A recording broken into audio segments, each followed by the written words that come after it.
Hello दोस्तों, मैं आपका दोस्त संजय राजपुरोहित। आज हम बात करेंगे जीडीपी के न्यू मेथड के बारे में। जीडीपी मेजरिंग का न्यू मेथड है, उसका एकदम exactly potential question for the mains. उस पर हम बात करते हैं। क्वेश्चन इस तरीके से हो सकता है या इसके अराउंड हो सकता है कि critically analysis of the new method of to measure the GDP of the India. So India में जीडीपी के लिए जीडीपी मेजरिंग के लिए न्यू मेथड है, वो कितना यूजफुल है, उसके प्रोज एंड कॉन्स क्या है, हम दोनों देखेंगे। ठीक है, तो आज के इस वीडियो में हम उसके प्रोज देखेंगे। सो उसके बेनिफिट क्या है। ओके, हमने पहले जीडीपी, जीएनपी, एनएनपी तीनों का इंटरचेंजेबली देख लिया। जीडीपी कैलकुलेशन की मेथड इसके पहले के वीडियो में देख ली है। सो ये जो नया मेथड है जीडीपी का कैलकुलेशन का, ये 2015 में इंट्रोड्यूस हुआ था। इसमें जीडीपी है, वो दो तरह की जीडीपी का कैलकुलेशन बताया गया है। एक तो हमने GDP at the market price, GDP market price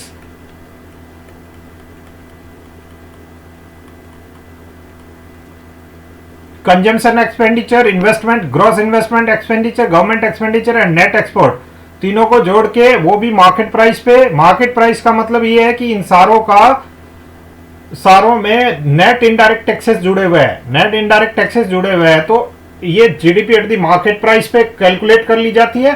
उसके अलावा जीवीए के डाटा भी दिए जाते हैं। Gross value addition, gross value addition क्या होता है? Gross value addition at the factor price, ये फैक्टर प्राइस पे दिया हुआ है। जब जीडीपी के डाटा है, कोई भी मार्केट प्राइस हो, उसमें से जब आप नेट इनडायरेक्ट टैक्सेस को रिमूव कर देंगे तो ये जीडीपी एट फैक्टर प्राइस हो जाएगा। ओके, सो अभी जीवीए यानी ग्रॉस वैल्यू एडिशन, एक फर्म का ग्रॉस वैल्यू एडिशन हमने करके देखा था, उसी तरीके से कंप्लीट फर्म्स का ग्रॉस वैल्यू एडिशन कर लिया जाता है। मैं आपको एकदम जल्दी से उसका रिकैप करवा देता हूं। ग्रॉस वैल्यू एडिशन क्या होगा?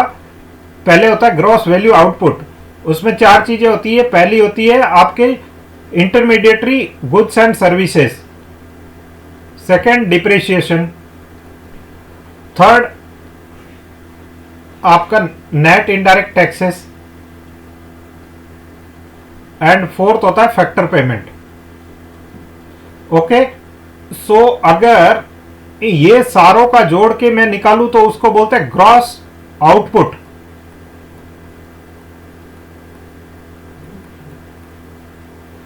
अगर इस ग्रॉस आउटपुट में से मैं ये अगर इसको रिमूव कर दूं, इंटरमीडिएटरी गुड्स एंड सर्विसेज को, तो उसको बोलते हैं ग्रॉस वैल्यू एडिशन।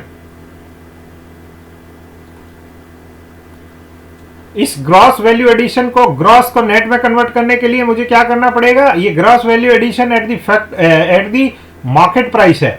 इस ग्रॉस वैल्यू एडिशन को मार्केट प्राइस से इसमें फैक्टर प्राइस में कन्वर्ट करने के लिए मैं इसमें से नेट इनडायरेक्ट टैक्सेस हटा दूंगा। So gross value addition at the factor cost आ जाएगा।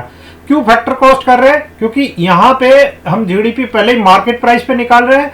सो बेसिकली इसके पीछे लॉजिक है, एक मार्केट प्राइस पे है, यानी ये कंजम्पशन साइड की बात कर रहा है, ये प्रोडक्शन साइड की बात कर रहा है। वैल्यू एडिशन कोई भी प्रोडक्शन फॉर्म के अंदर प्रोडक्शन हो रहा है, उसी में हो रहा है। सो ये बेसिक प्राइस पे हो जाएगा और वो मार्केट प्राइस पे हो जाएगा। ओके, सो दोनों की दोनों दे रहे हैं। अब है ना, नए वाले का ये हमने बेसिक समझा कि न्यू जीडीपी में क्या क्या होता है। सो न्यू जीडीपी में आपका GDP at the market price, ये कंजम्पशन साइड पे हो गया। GDP at GVA eight factor price, ये आपका प्रोडक्शन साइड पे हो गया। ओके, तो the old method was providing data on the GDP at the factor price. So old वाला जो था वो क्या करता था? GDP at the factor price पे हमको GDP देता था। So that is the basic difference. Okay? So अभी ये दो तरह के डाटा मिल रहे हैं हमको, दो तरह के GDP के डाटा मिल रहे हैं। So GVA वाले तो डाटा दिए जा रहे हैं और ये GDP कैलकुलेशन की जा रही है। So new method is more elaborative because it's provide the detail of consumption side, GDP at market price, या फिर उसको expenditure side at the market price and production side at the basic price, GVA at the basic price of factor cost. The old method could provide detail only production side, क्योंकि old में GDP at the factor price, तो उसमें market का कुछ लेना देना नहीं था. फैक्टर मतलब प्रोडक्शन साइड ओनली. सो जीडीपी ओनली प्रोडक्शन साइड में पहले प्रोवाइड करवाई जाती थी, अभी कंजम्पशन और प्रोडक्शन दोनों साइड की जीडीपी प्रोवाइड करवाई जाती है. Okay, the new method of GDP has shifted base year from 2004-5 to 2011-12. So आपको बेस ईयर का एक कंसेप्ट समझ लेना चाहिए. 11-12 में ये बेस ईयर क्यों चेंज किया है? तो base year any given year which chosen to keep price level constant. मैंने पिछले वीडियो में भी आपको बताया था कि अगर मैं जीडीपी को चेक करना चाहता हूं, अगर मैंने 2 कार प्रोड्यूस की, कार का रेट है 50 रुपए, तो मेरी टोटल जीडीपी हो गई 100 रुपए. ठीक है, ये मैंने किया है 2020 में. अगर 2021 में मैं 2 ही कार प्रोड्यूस कर रहा हूं, बट कार की रेट है वो 60 रुपए हो गई फॉर एग्जांपल, तो 120 रुपीज जीडीपी देखेगी हमारी 2021 में. बट क्या एक्चुअल में 120 रुपीज है? अगर कांस्टेंट प्राइस पे देखे तो जीडीपी का कोई रेट नहीं बढ़ा है. दोनों 2 ही कार हुई है, 2 ही कार, प्रोडक्शन मेरा नहीं बढ़ा है. सो बेसिकली आपको जीडीपी से जब इन्फ्लेशन हटा देते हैं तो उसको, और इन्फ्लेशन हटाने के लिए आपको एक बेस ईयर चूज करना होता है. तो इसीलिए अभी जितना एक्यूरेटली बेस ईयर होगा, जीडीपी का कैलकुलेशन उतना ही एक्यूरेटली होगा. सो 2004-5 से 2011-12 कर दिया. क्यों कर दिया? नजदीक का ईयर क्यों किया? उसका फायदा ये है कि 2004-5 से लेके अभी तक बहुत सारी बीच में बहुत सारे डेवलपमेंट हुए, न्यू प्रोडक्ट आए. वो न्यू प्रोडक्ट की रेट काउंट नहीं हो पाती है, क्योंकि 2004-5 में बहुत सारे इलेक्ट्रॉनिक गैजेट्स न्यू प्रोडक्ट थे ही नहीं. सो ये 2011-12 is a near by year जिसमें सब कुछ था. सो हम बेस ईयर चूज करते हैं, given year which chosen to keep price level constant so that the impact on the price of GDP can be removed. Base year should be chosen such that it is a normal average year, क्योंकि वहां पे अगर बहुत ज्यादा rate होगी, कोई boom year होगा या बहुत ज्यादा रेट कम होगी, तो वो इम्पैक्ट करेगी आपकी न्यू इकोनॉमी पे, न्यू जीडीपी पे. So basically it should be a normal year for the economy which can be use for making comparison. Okay, so basically comparison किया जाता है जिससे कि प्राइस को कांस्टेंट किया जाता है. Shifting base year is important because it help to catch the dynamics change in the economy.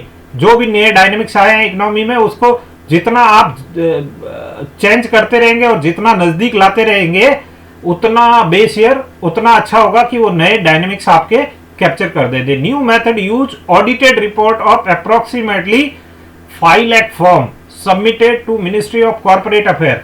सो अभी फर्म के, पहले फर्म के डाटा है वो ऐसे डायरेक्टली नहीं मिल पाते थे. अभी तो फर्म का आपको सारे कंप्लीट डाटा मिल जाते हैं, तो जीबीए निकालने में बहुत इजी रहता है. सो ये एक प्रोजेक्ट है मिनिस्ट्री ऑफ कॉर्पोरेट अफेयर का MCA 21 प्रोजेक्ट. उसके थ्रू वो तकरीबन 5 लाख फर्म्स का एक ऑडिटेड रिपोर्ट फर्म्स की ले लेते हैं. ऑडिटेड रिपोर्ट में सारे डाटा अवेलेबल होते हैं. So it is easy to calculate the GDP.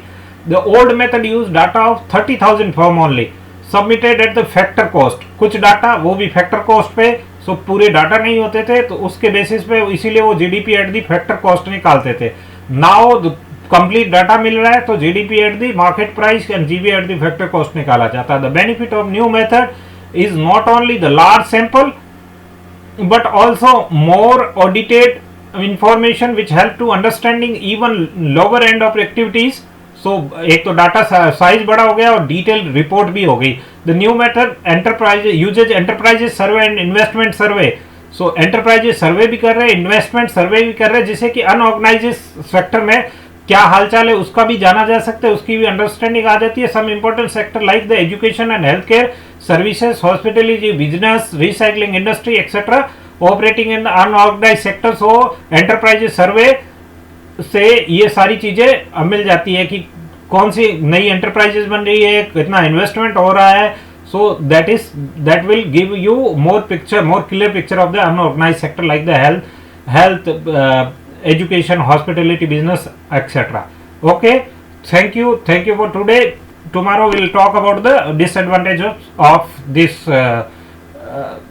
side of measuring of the new GDP. Okay, thank you. So अगर आपको मेरा चैनल पसंद, मेरी बातें पसंद आ रही है तो आप मेरे चैनल को सब्सक्राइब करिए एंड अपने दोस्तों में शेयर करिए एंड बेल आइकन को दबा दीजिए, जिससे कि आपको मेरे नए अपडेट मिलते रहेंगे. Thank you.